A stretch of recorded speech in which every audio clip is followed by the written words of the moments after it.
예, 안녕하세요. 이준석입니다. 지난 한 주 전광훈 목사의 집회 이후에 결국 그 집회와 보수 세력을 엮어가지고 코로나 위기를 넘기려고 하는 여당의 공격을 방어하느라 상당히 곤란한 그런 시기였죠.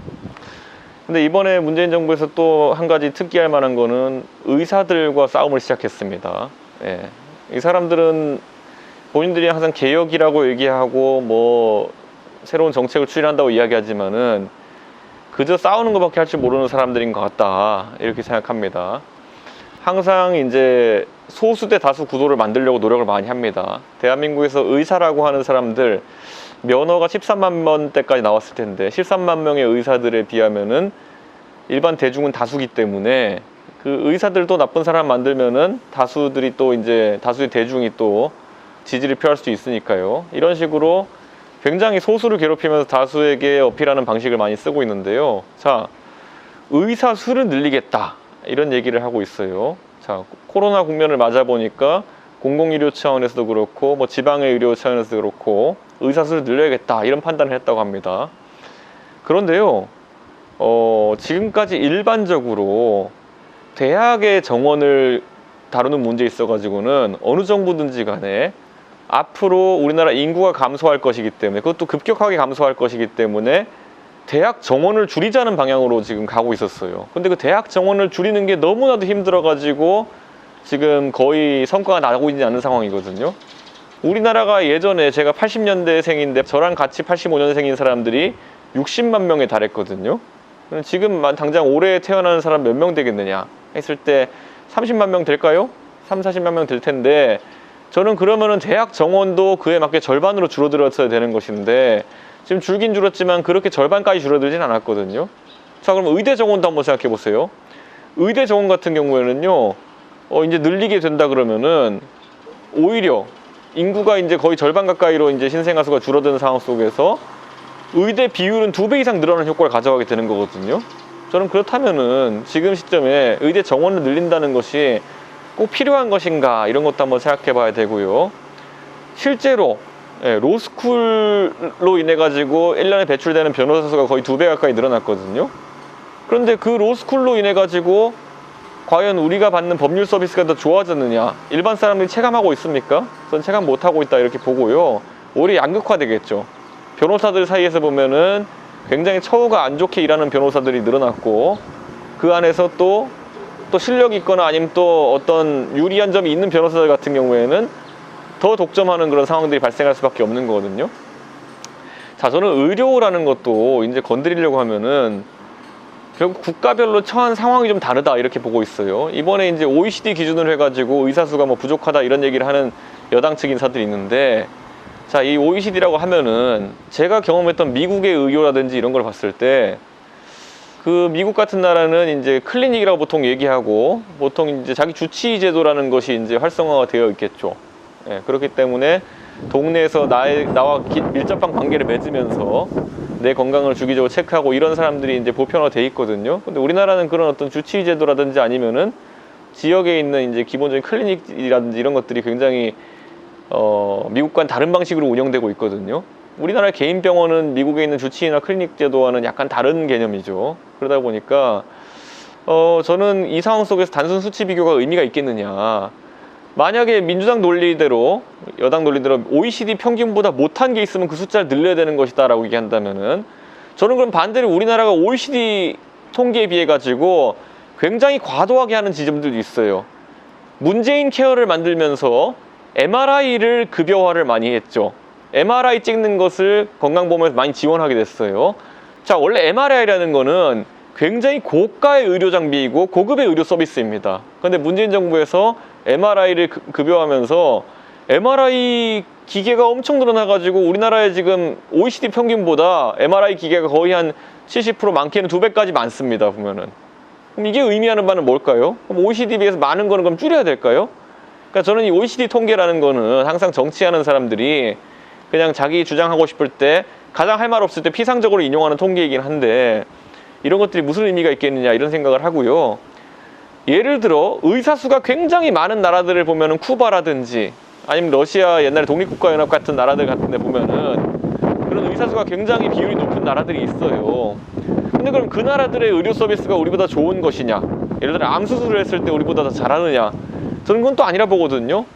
잘 생각해 보세요. 쿠바 같은 경우는 공공의료가 잘 돼 있다고 하지만은 정말 거기가 우리보다 의료 수준이라는 것이, 그러니까 예를 들어 뭐 암 수술도 잘한다 이렇게 보는 사람은 없을 거예요. 그러니까 이거는 왜냐면은 기본적으로 같은 자격증이라고 해가지고 국제 간에 있어가지고 그 수준이 동일하다고 보거나 아니면 그 사람들 간에 실력이 동등하다 볼 수가 없는 것이에요, 보면은. 저는 그래서 이번에 이것도 한번 살펴봐야 될 것이, 우리나라의 의료 체제에 있어가지고 과잉 진료의 문제가 가끔 대두되기도 하고, 예전에는 선택 진료 비용 같은 것들을 과도하게 받는 문제 같은 것도 있었고, 이건 다 어디서 나오는 거냐면요, 결국에는 수가 문제가 굉장히 크다 이렇게 볼 수밖에 없어요. 그 수가라 하면 결국에는 개별 의료 행위에 대해 가지고 행위당 수가를 우리가 하고 있기 때문에, 의료 행위에 대해 가지고 네가 지금 한 의료 행위는 얼마짜리야 라는 것을 이제 건강보험에서 다 이제 그 맞춰 가지고 지급을 하기 때문에 그 수가가 문제가 되는 것인데, 자, 결국에는 의사라는 직업은 내가 내 몸으로 내 의료 행위를 해가지고 받은 수가의 총합이 내 소득이에요, 거의. 그렇다고 한다면은 수가가 현실화되지 않는 상황 속에서는 이 의료 서비스라는 것이 최상의 서비스로 가기 어려운 측면이 있지 않나 이런 생각을 하거든요.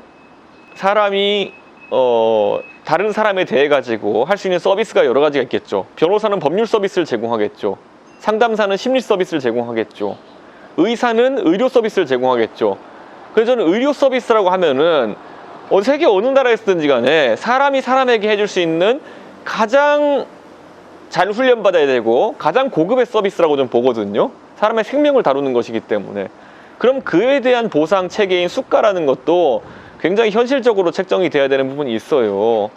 저도 의사들 지인 중에 아는 사람들 정말 많죠. 제가 과학고를 나와가지고 제 동기 중에 거의 요즘은 한 절반 가까이가 의사일 겁니다. 뭐 의전 이런 데 가가지고. 근데 이 친구들 얘기해보면은 가장 박탈감을 느끼는 지점들이 그런 거예요. 예를 들어 같은 1시간을 어쨌든 의료행위를 하고 아니면 뭐 서비스를 제공한다 했을 때, 의사가 의료행위를 하는데 적용받는 수가라는 것이 때에 따라 가지고는 좀 고급의 어쨌든 뭐 태국 마사지 샵에서 마사지샤가 받는 어떤 그런 비용보다도 적을 때가 있다, 일부 의료행위 같은 경우에는. 저는 그렇다면 이게 과연 제대로 된 수가인가라는 생각을 하게 되는 것이거든요. 왜냐하면 제가 그냥 직업에 귀천이 있다는 뜻이 아니라 태국 마사지사가 되기 위해서 받아야 되는 훈련이라든지 아니면 본인이 공부해야 되는 부분이라든지 아니면 뚫어야 되는 경쟁이라든지 이런 것에 비해 가지고 의료인이 되기 위한 경쟁, 의료인이 되기 위해서 해야 되는 공부, 아니면 의료인이 되기 위해서 갖춰야 될 자격, 이런 것들이 더 엄격하고 더 속된 말로 어렵거든요. 그런데 결국엔 그에 대한 보상이 더 적다 그러면은 이거는 뭔가 공정의 문제에서도 맞지 않는 거거든요. 저는 이런 문제 있어가지고 의료 문제에 대해 가지고 우리나라가 사실 지금 우리나라가 뭐 건강보험 체계 하에서도 그렇고 이번에 뭐 방역 문제에서 있어도 그렇고 사실 의료인들을 굉장히 저가로 부려먹을 수 있는 구조 하에서 이것이 가능하다 이렇게 보는 것인데, 그러니까 의료인들 쥐어짜는 구조가 이제 되어 있다라고 저는 보는 것인데, 여기서 의료 비용이 뭐 급격하게 상승하고 이런 문제보다도 저는 결국에는 어느 정도는 의료인들에게 현실적인 처우 개선이 필요하지 않나 이런 생각을 하는 것인데, 지금 정부에서 내놓은 방식은 뭐냐면 거꾸로 의료인의 숫자를 막 늘리겠다는 거예요. 나름의 당위성은 가지고 있겠지만은 잘 생각해보면 아까 말했던 것처럼 앞으로 지금 의료인은 우리가 더 뽑으면요, 그들이 한 12년, 13년 뒤부터 이제 의료인으로 활동하게 될 거거든요. 전문의가 되고 이렇게 된다 치면은. 자, 지금부터 12년, 13년 뒤에는요, 우리나라 인구가 감소세에 드는 시점이에요. 인구가 감소세에 드는 시점에 의료인이 더 많아진다. 자, 그리고 의료행위라는 것도요, 지금 보면은 어떤 산업이든지 마찬가지겠지만은 결국엔 AI라든지 아니면 로봇이라든지 이런 것들이 대체할 가능성이 높아지는 분야 중에 하나예요. 예를 들어 진단 방사선과 이런 것들 같은 경우 보면은 판독이라든지 이런 영역 같은 경우에는 많은 사람들이 예측하는 게 어느 순간에는 AI가 주된 역할을 하고 사람이 이걸 보조하는 역할을 하게 될 수 있다. 그러면 지금보다 당연히 인력 수요라는 거는 줄어들 수도 있는 것이거든요. 수술 같은 경우에도 어떤 경우에는 로봇을 하는 이런 걸 하면서 더 정밀하게 할 수 있게 되고 이렇게 된다면은 인력 수요는 줄어들 수도 있는 거예요. 근데 거기에 대해서 예측하는 사람이라면은 사실 다른 업종들 같은 경우에는 어떤 그런 것에 적응해 나가기 위한 노력들을 하는데 의료 업종에 대해 가지고 지금 정부에서 종사자 수를 확 늘려버리겠다고 하는 것은 좀 역방향으로 가는 거 아니냐 이런 생각을 할 수도 있는 거죠. 의료 문제에 대해 가지고는 저는 제가 의사인 친구들이 많다 보니까 조금 듣는 얘기가 많아서 이렇게 얘기를 하는 걸 수도 있겠지만은 무엇보다도 정부에서 결국에는 여러 직군이나 여러 어떤 그룹을 삼아 가지고 갈라치기를 사회 전반적으로 시도하고 있는 분이 있다 이렇게 보는 거거든요. 대한민국의 검사한테 수사를 받아볼 사람이 얼마나 되겠습니까? 그런데 그들은 검사에 대해 가지고 굉장히 부정적인 이미지를 만들어내는데 성공했고, 검사들은 의료행위 못지않게 중요한 그런 어떤 행위를 하고 있죠. 국가의 기강을 세우는 행위를 하고 있는 것이 검사들인데 그 검사들의 권위를 깎아먹는데 굉장히 노력을 많이 하고 있어요. 그래가지고 검사들 때려잡겠다고 검언유착이니 뭐니 해가지고 막 난리치면서 나라를 한 두세 달 동안 뒤집어 놨는데 나온 건 뭡니까? 유시민 전 장관을 잡기 위해 가지고 검찰과 언론이 유착했다고 하는데 녹취록 나온 거 보니까 한동훈 검사장이 하는 얘기는 유시민 난 그 사람한테 관심 없다 라고 오히려 하고, 기자도 그 사람이 이제 이상한 사람 된 거 아니냐는 취지로 이제 이야기하고, 대한민국의 이 집권 세력이라고 하는 이 지금 민주당 정권 같은 경우에는 어떻게 한 사람을, 한 집단을 바보 만들기 위해 가지고 이렇게 조직적인 움직임을 하면서 기본적으로 사실관계 하나도 확인하지 않고, 그리고 도대체 뭐가 문제가 됐는지도 모르겠는 그런 상황을 만들어 가지고 오히려 거꾸로 본인들이 구미에 맞다고 생각하는 언론들과 함께 이렇게 공격을 해야 되는 것인지 한번 봐야 되는 거죠. 이번에 김현미 장관도요, 또다시 국민을 분열하는 발언을 했는데요. 물건들이 많이 거래가 됐는데 그 물건들을 30대에 영끌하는 그런 매수세라 그러고. 김현미 장관이 주택 그 가격 상승의 원인으로 지목한 사람들이 누구냐면은 30대의 이제 실수요자들을 사실상 지목했어요. 임대사업자라든지 아니면은 뭐 이렇게 법인에서 풀리는 물량들이 있는데 그걸 왜 30대가 받아줘가지고 호가가 유지되느냐는 취지로 이제 30대를 책망하는 듯한 발언을 했거든요. 근데 생각해 보세요. 지금 서울에요. 예를 들어 지난번에 서대문구였던가요? 재건축 조합에서 이제 조합 분양 말고 일반 분양을 했는데 30평대의 그 주택에 대해서 100대 1이 넘는 경쟁률을 기록했어요. 근데 이게 의미하는 바가 뭐냐면요. 집 한 채가 신규 주택이 나오면은 그걸 사고 싶어 하는 사람이 100명 이상 달라붙는다는 얘기예요. 자, 그러면은 그 중에서 김현미 장관이 말하는 것처럼 그러면은 30대 이렇게 뭣도 모르고 산 사람들이 얼마나 되겠어요. 다들 그 중에 실수요자들은 진짜 자기 집을 한 채 사기 위해 가지고 거기 청약에 들어가고 해가지고 100대 1의 경쟁률을 만든 거거든요. 근데 지금 김현미 장관은 이게 젊은 세대가 집을 사고자 하는 욕구에 대해 가지고 뭣도 모르는 사람들이 곧 떨어질 텐데 저렇게 집을 산다는 식으로 이제 비난하기에 이제 앞장선 것 같은데 저는 그렇게 보지 않습니다. 결국엔 지금 서울에 30년 이상 된 노후주택이 46%라는 거거든요. 그 말은 지금 박원순 시장이 시정을 이제 10년 가까이 하면서 재건축 재개발을 통해 가지고 신규 주택으로 공급하는 과정에 대해 가지고 완전히 닫아놨기 때문에 저는 지금 와가지고 이런 공급 대란이 일어난 것이고, 젊은 세대 같은 경우에는 그렇기 때문에 신규 주택 공급되는 것에 대해 가지고는 굉장히 이제 높은 수요를 보일 수밖에 없는 거거든요.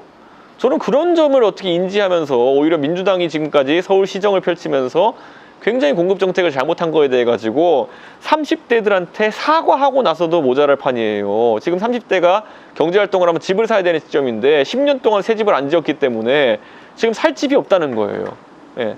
그 부분을 사과해도 모자랄 망정에 지금 들어서 30대들한테 주택가격 상승 또는 고가 유지의 원인이 되는 것처럼 이렇게 책망하는 발언을 한다는 거는 저는 믿기지가 않습니다. 결국에 이 사람들이 아까 의사 문제도 그렇고 지금 이런 주택 문제도 그렇고 검사들 때려잡겠다 나설 때도 그렇고 결국에는 국민들을 갈라치고 분열시키는데 주 먹튀이기 때문이 아닌가 이런 생각을 하게 돼 있고요. 마지막으로 재난지원금 이슈를 이제 얘기해 볼 텐데요. 자, 재난지원금. 처음에 제가 이제 이번 선거 치르기 전에, 총선 치르기 전에 저는 언론에도 이렇게 얘기했어요.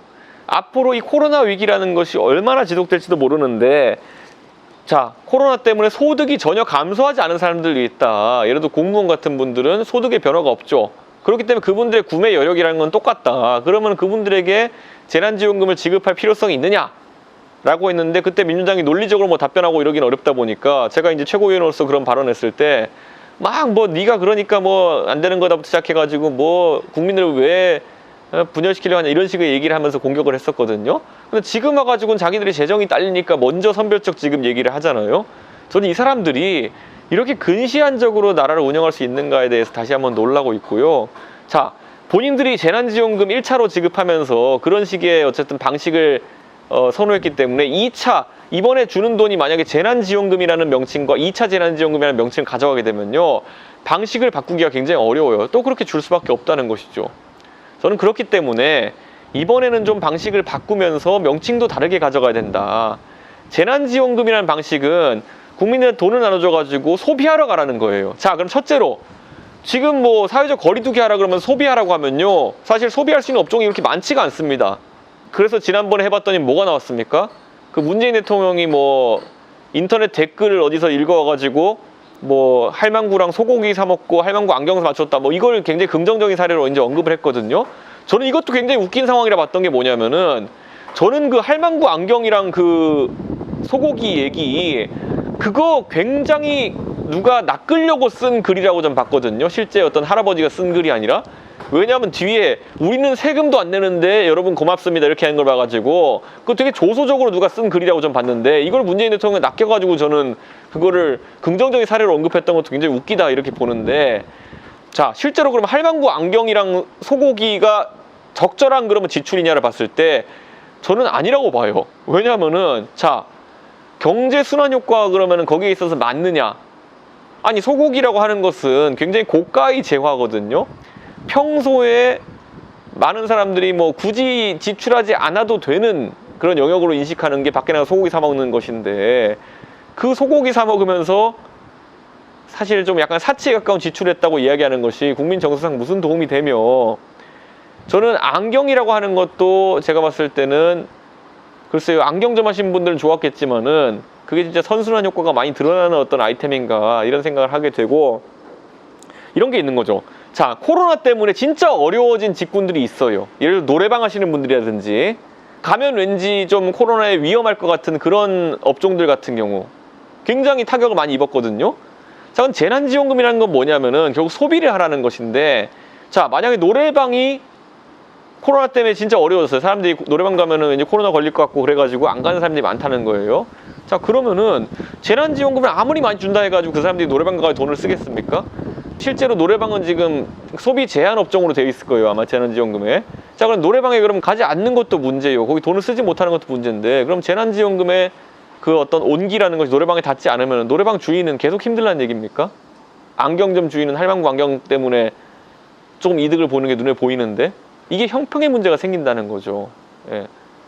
저는 그렇기 때문에 이번에는 재난지원금이라는 어떤 용어보다는, 자, 지금 이미 자영업자들이나 아니면 아주 영세업자들, 영세 기업들 같은 경우에는 본인들이 당장 세를 내지 못하고 당장 지금 4대 보험을 내지 못해가지고 사업을 접어야 되는 위기에 가는 사람들이 있어요. 그럼 그 사람들에게 당장 이번에 세는 낼 수 있도록, 가장 필수적인 어떤 뭔가 요금 같은 건 낼 수 있도록 사업체들의 긴급 지원하는 것이 굉장히 중요하다, 이런 생각을 합니다. 자영업자분들이라든지 영세사업자들한테 지원하는 게 중요하고, 지금 예를 들어 종합소득세 같은 경우에는 8월까지 이제 약간 납입을 유예했는데, 자영업자들 같은 경우에요, 지금 가장 어려움 호소하는 게 뭐냐면 4대 보험료 같은 경우에는 꾸준히 나온다는 거예요.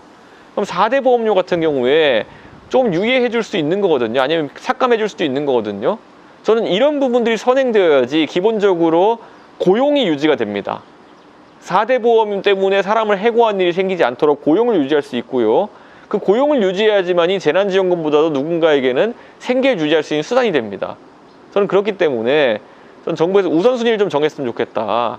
그런 측면에서 재난지원금 형식, 모든 사람들에게 4인 가족에게 80만 원 이렇게 주고 이런 것보다는 저는 가장 어려운 사람들에게 긴급 사업 자금이라든지 이런 것들 지원하는 것이 중요하지 않느냐, 그런 측면에서 방향을 좀 전환했으면 좋겠다. 그런데 이제 이재명 지사 같은 이런 그 포퓰리스트 같은 분들은 여기에 대해 가지고 국민을 가르려고 하느냐라고 공격하려고 하겠지만은, 저는요, 지난번에는 시간이 없어가지고 우리가 모든 국민에게 지급한다고 이제 이야기했겠지만은 이제는 좀 생각을 바꿔봐야 됩니다.